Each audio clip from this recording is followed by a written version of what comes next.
Good evening, students. In our last lesson, we discussed exercise A, part 1.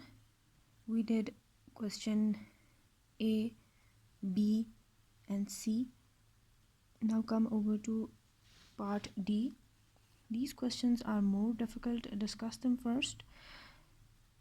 How would you describe the general picture painted by the poet? Is it a cheerful one? I think we have discussed it quite in detail while doing the explanation of the poem. The poem describes a month, November, which is in late autumn, in which there are a lot of negatives which are indicated by the word no.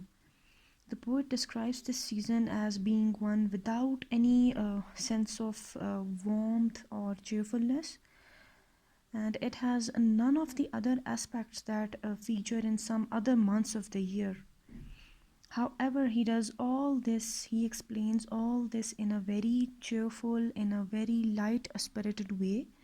So, we cannot term the poem as depressing or sad,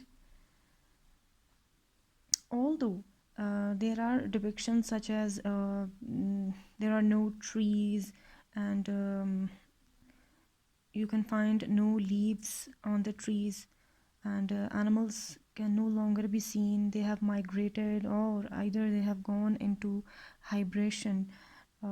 People do not go out as much because of the cold, but still the general picture painted by the poet is not gloomy or depressing, because he is expressing everything in a very light hearted way.